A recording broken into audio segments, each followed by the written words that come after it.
Hi 10th standard எல்லோரும் எப்படி இருக்கீங்க? நல்லா இருப்பீங்கன்னு நினைக்கிறேன். ஸோ சப்ஸ்கிரைப் பண்ணாதவங்க பண்ணிவிடுங்க நம்ம சேனலுக்கு. காலாண்டு தேர்வு செப்டம்பர் 2024 கொஸ்டின் பேப்பர் இது. ஸோ என்னென்னா நாளைக்கு நமக்கு எக்ஸாமுங்க.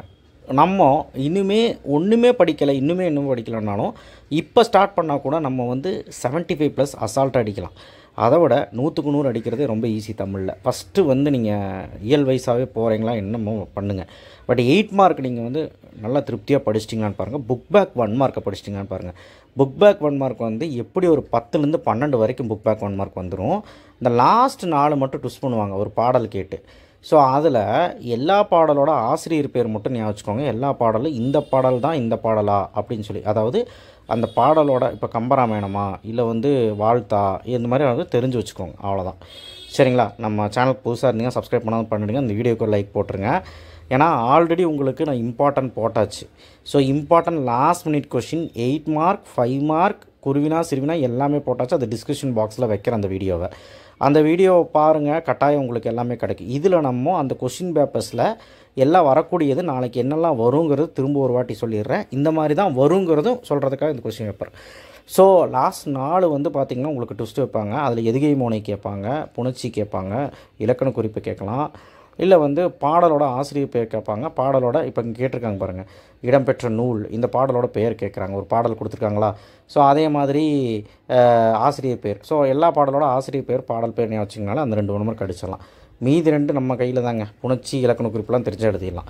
ஸோ அடுத்தது 2 மார்க்கு குருவினாவை பொறுத்த வரைக்கும் நீங்கள் 6 இயலா ஒரு 4 இயலில் குருவினா படிச்சிருங்க.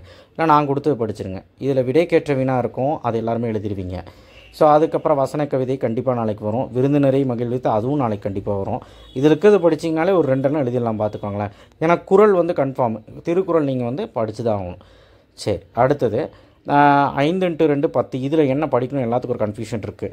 ஸோ இது நான் பேஜ் நம்பரோட உங்களுக்கு அந்த பிடிஎஃபில் கீழே கொடுத்துருக்கேன் அந்த வீடியோவில், தயவுசெய்து பாருங்கள். ஸோ 10th ஸ்டாண்டர்டை பொறுத்த வரைக்கும் தஞ்சம் எளியர் பகைக்கு வடிக்குரிய அசைவாய்ப்பாடு எழுதுக. இது அவ்வளோ இம்பார்ட்டன்ட் இல்லை, பட் பார்த்துக்கோங்க. பொருத்தமானவற்றை எழுதுக. இது நம்ம புக்கிலே இருக்குது, கட்டாயமாக பாருங்கள். டேஷ் போட்டிருக்கும், நான் பேஜ் நம்பரோடு கொடுத்துருக்கேன். ஏற்ற தலைப்பிடுக. இந்த மாதிரி இதுக்கு வந்து ஒரு தலைப்பு கேட்குறாங்க. ஸோ அதாவது 2 வரி கொடுத்து அதுக்கு தலைப்பு கேட்குறாங்க. அவ்வளோதான். இது உணவு எழுதலாம். கலைச்சொற்கள் எல்லாத்துலேயும் பார்த்துக்கோங்க, சரிங்களா?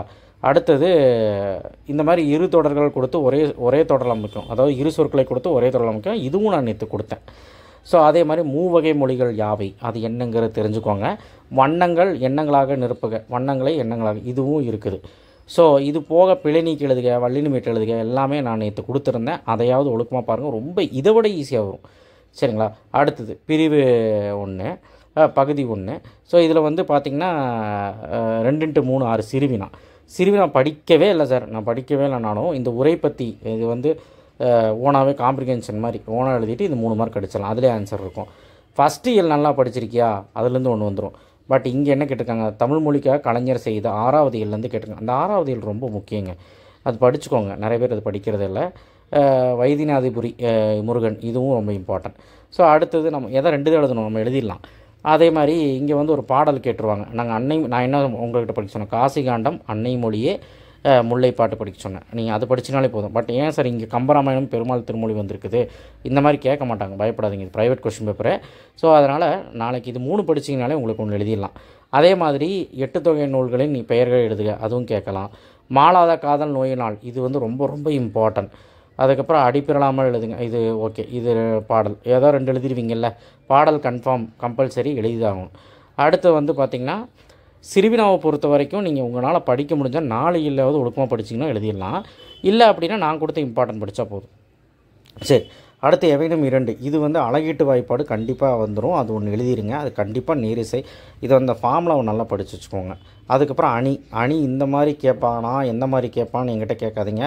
நாளைக்கு என்ன அணி வரும் நான் சொல்லி, தற்குறிப்பெற்ற அணி, தீவக அணி, நிரல்நிறை அணி, இந்த 3 அணியும் நல்லா படிச்சுக்கோங்க.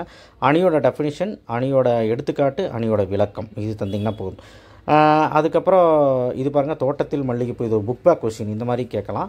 அதே மாதிரி 3வது இயலும் 4வது இயலும் கண்ணான கண் இருக்கே, விழித்தொடர் விரித்தொடர் உரித்தொடர் அப்படின்னு சொல்லி எழுதுவீங்களா, அந்த சிறுவினா வந்து இந்த இடத்துல கேட்பாங்க, ரொம்ப முக்கியம். அதே மாதிரி ஃபஸ்ட்டு இல்லை புளியங்கன்றுன்னு ஒரு கொஸ்டின் இருக்குது, அதுவுமே இதில் கேட்பாங்க. ஸோ லக்கு இருந்தால் நமக்கு ஈஸியாக வரும். ஸோ அழகிடுதல் வந்து நல்லா பார்த்துக்கோங்க, கண்டிப்பாக வரும். ஸோ அதே மாதிரி அணி வந்து நான் சொன்ன அணியை நல்லா பார்த்துக்கோங்க. 5 மார்க்கை பொறுத்த வரைக்கும் தமிழ் எண்ணெயே கேட்டுட்டாங்க. என்னென்ன 5 மார்க் எதிர்பார்க்கலாங்க சார் அப்படின்னு கேட்டிங்கன்னா நல்லா நோட் பண்ணிக்கோங்க. தமிழ் எண்ணெய், வாழ்த்து, மன்னன் இடைக்கட்டனூர் பார்த்துக்கோங்க, ஆற்றுப்படுதல் பார்த்துக்கோங்க, முல்லைப்பாட்டு கார்காலம் பார்த்துக்கோங்க. அதுக்கப்புறம் கலைஞர் லெசனில் 2வது சிறுவினா கலைஞர் அப்படின்னு சொல்லிட்டு ஒரு சிறுவினா இருக்குது, அதையும் பார்த்துக்கோங்க. சரிங்களா? சரி, அவ்வளோதான். அடுத்தது உணவு கடிதம் வந்து ஒன்றே ஒன்று, உணவு விடுதி. அதான் உணவு விடுதியில் ஒன்று சோறு கெட்டு போச்சுன்னு சொல்லி கம்ப்ளைண்ட் லெட்டர் கொடுப்பாங்களா, அது இல்லைனா மரம் வளர்ப்போம், அதுவும் 2 கடிதமும் பார்த்துக்கோங்க. 2ல் ஏதோ ஒன்று நாளைக்கு வந்துடும்.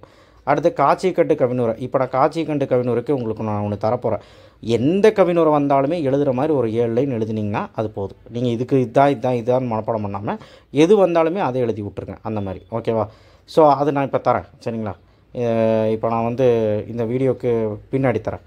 திருச்சி மாவட்டம் சிதம்பரனார் தெருவில் உள்ள 42ஆம் இலக்கு வீட்டில் குடியிருக்கும் செந்தமிழின் மகள் தளிர் கிளை நூலகத்தில் உறுப்பினராக சேர நூலக உறுப்பினராக சேரக்கு ஒரு படிவம் வந்து நிரப்பணும். அந்த படிவத்தை அவங்களே கொடுத்துருவாங்க. இது 5வது இயலோ 6வது இயலோ இருக்குன்னு எனக்கு 5வது இயலோ நினைக்கிறேன். எடுத்து பார்த்து ஒழுக்கமாக அது பார்த்துக்கணும். இந்த படிவம் நாளைக்கு வரும். யாரெல்லாம் ஃபெயில் ஆக போகிறீங்களோ படிவம் நல்லா படிச்சிருங்க, பாஸ் ஆகிடலாம். அடுத்த மொழிபெயர்க்க என்னென்ன மொழிபெயர்க்க படிக்கலாம் அப்படின்னா, ஃபஸ்ட் இயரில் நெல்சன் மண்டேலா, 2வது இயரில் கோல்டன் சன்னு, 3வது இயரில் ரெஸ்பெக்டட் லேடிஸ் அண்ட் ஜென்டில்மென்னு. இந்த 3லேருந்து கண்டிப்பாக ஒன்று வந்துடும். அப்படி இல்லைனா ஆர் சாய்ஸில் நீ பள்ளியிலையும் வீட்டிலையும் என்ன செய்வேன்னு சொல்லி ஒரு 5 பாயிண்ட் வந்து ஒழுக்கமாக ஓனாக எழுதணும். இது கைட்லேயே இருக்குது, அதுலேயும் அதையே நீங்கள் பார்த்துக்கோங்க. இது மாதிரி ஜென்ரலாகவும் கேட்கலாம். இந்த 5 மார்க்ஸ் வந்து ரொம்ப ஈஸி. அதே மாதிரி 8 மார்க் வந்து பார்த்திங்கன்னா தமிழின் சொல்வளம். நான் சொன்னது தான் வந்திருக்கு பாருங்கள். போராட்ட கலைஞர் 6வது இயலில் கண்டிப்பாக இம்பார்ட்டன்ட். கலைஞர் இம்பார்ட்டன்ட், நாளைக்கு வருது. தமிழின் சொல்வனமும் இம்பார்ட்டன்ட். அடுத்து அன்னமையா வந்துருச்சு, பொயிலே ஒரு தோணி வந்துருச்சு. நம்ம 3 கதை சொன்னோம். அன்னமையா, பொயிலே ஒரு தோணி, ஸ்டீஃபன் ஹாக்கிங், மேரி கதை. இந்த 4 கதையை பார்த்திங்கன்னா ஒரு 2 கதை வந்துருச்சு பாருங்கள். அடுத்த சான்றோர் வளர்த்த தமிழ்.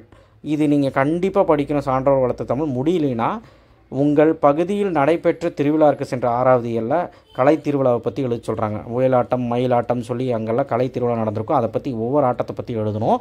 இது ரொம்ப இம்பார்ட்டன்ட். சைடு ஹெட்டிங் போட்டு எழுதுங்க. ஸோ கட்டுரை பொறுத்த வரைக்கும் கல்பனா சாவ்லாவும் இந்த உங்கள் பகுதியில் நடைபெற்ற கலை திருவிழா 6வது இயலோட கட்டுரையும் நல்ல இம்பார்ட்டன்ட். இந்த 2 கட்டுரை மட்டும் பார்த்திங்கன்னா ஒன்று எழுதிடலாம். துணைப்பாடத்தை பொறுத்த வரைக்கும் இந்த இடத்துல அன்னமையா, பொயிலே ஒரு தோணி, மேரி கதை, இதை மட்டும் பார்த்திங்கனாலும் எழுதிடலாம். இதை பொறுத்த வரைக்கும் தமிழ் சொல்வளம், போராட்ட கலைஞர், முல்லைப்பாட்டு கார்காலம் திரும்ப பார்த்திக்கோங்க. மனோன்மணியம் சுந்தரனா தமிழின் சொல்வம் தான் வரும். அதுக்கப்புறம் மலர்ந்தும் மலராத அந்த நயம்பாராடுதல் மாதிரி ஒன்று வரும், அதை பார்த்துக்கோங்க. குழந்தை தூக்கவோ அப்படின்னு சொல்லி ரோபோவோட டீட்டெயில் இருக்கும், அதை பார்த்துக்கோங்க. இவ்வளவு தான். ஒரு டீட்டெயில் கேட்டால் எப்படி எழுதுனா குறிப்பு சட்டகம் போட்டு எழுதுங்க. குறிப்பு சட்டகம் போட்டு பாக்ஸ் போட்டுருங்க. பாக்ஸ் போட்டுட்டு அந்த சைடு ஹெட்டிங் போட்டு நீட்டாக வந்து 3 லைன் எழுதுங்க. 2.5 பக்கம் 2 பக்கம் வர மாதிரி எழுதுங்க. சரிங்களா? ஹெட்டிங் போட்டு இவங்களே ஹெட்டிங் கொடுத்துருவாங்க. சிலத்துக்கெல்லாம் ஹெட்டிங் கொடுத்தா ஹெட்டிங்கை வச்சு நீங்களே எழுதுங்க. ஹெட்டிங் இல்லைன்னா நீங்கள் ஹெட்டிங் மனப்பாடம் பண்ணிட்டு போயிருங்க. ஸோ நான் சொன்ன டீட்டெயில் நல்லா படிங்க. ஃபஸ்ட்டு நாளைக்கு 8 மார்க் முடிக்க டைம் இருக்காது. 1 மார்க் முடித்த உடனே என்ன பண்ணுங்க, ஸ்ட்ரெயிட்டாக 8 மார்க் போயிருங்க. தப்பே கிடையாது. 8 மார்க் முடிச்சுட்டு 5 மார்க் முடிங்க. 49 மார்க்கை முடிச்சிட்டிங்கன்னா அதுக்கப்புறம் குருவினா சிறுவினா ஈஸியாக முடிஞ்சிடும் எக்ஸாம். ஸோ ஃபஸ்ட்டு 1 மார்க்கு, அதுக்கப்புறம் 8 மார்க்கு, அதுக்கப்புறம் 5 மார்க்கு. அது அப்படி தான் நான் சொல்லுவேன். சரிங்களா? ஸோ என்னெல்லாம் வரும்னு நான் சொல்லிட்டேன்னா, கீழே ஒரு வாட்டி எல்லாமே பார்த்துக்கோங்க. குருவினா, சிறுவினா, நெடுவினா கொடுத்துருக்கிறேன். டிஸ்கிரிப்ஷன் பாக்ஸில் வந்து வீடியோவை பார்த்துக்கோங்க. தேங்க்யூ. ஷேர் பண்ணுங்கள், சப்ஸ்கிரைப் பண்ணுங்கள். கோட்டைலிக்கு ஆல் தி பெஸ்ட். கண்டிப்பாக ஈஸியாக பாஸ் ஆகிடலாம். அதே மாதிரி 90க்கு 100க்கு 90 எடுத்துடலாம், 100க்கு 100 எடுத்துடலாம். நீங்கள் 8 மார்க்கை நல்லபடியாக ப்ரெசென்ட் பண்ணுங்கள். அப்புறம் 5 மார்க்கை நான் சொன்னதெல்லாம் நல்லா பார்த்துக்குங்க, எல்லாமே எழுதிடலாம். அதே மாதிரி குருவினா சிறுவினாவும் நான் சொன்ன மாதிரி பண்ணிங்கன்னா எழுதிடலாம். அணியும் அப்படி தான். சரிங்களா? 1 மார்க்கை பொறுத்த வரைக்கும் புக்கின் வந்து என்ன பண்ணணும் அப்படின்னா, நீங்கள் புக்கில் இருக்க லாஸ்ட்டில் வந்து கலைச்சொற்களுக்கு கீழே இருக்கும் அந்த ஒரு டப்பா படிக்கணும். அதுக்கப்புறம் லெசனில் அங்கங்கே பக்கத்தில் பிங்க் கலரில் கொடுத்துருப்போம், அதை படிக்கணும். அதுலேருந்து 2 கேள்விகள் வரும். ஆனால் ஈஸி தான். ஸோ அந்த அளவுக்கு ரொம்ப கஷ்டப்படுத்த மாட்டாங்க. 10 1 மார்க் புக் பேக் வந்துடும். மீதி நாளில் ஒரு பாடல் கொடுத்து எழுத சொல்கிறதுல நூல் ஆசிரியர் பேர் கேட்டுருவாங்க, நூல் பேர் கேட்டுருவாங்க. இன்னொன்று அடிமோனை, மோனை, எதுகை, இல்லை அப்படின்னா ஏதாவது ஒரு இலக்கண குறிப்பு கேட்பாங்க. ரொம்ப ஈஸி. ஏதாவது பார்த்து பண்ணிவிடுங்க. Thank you. All the best. Support பண்ணுங்கள்.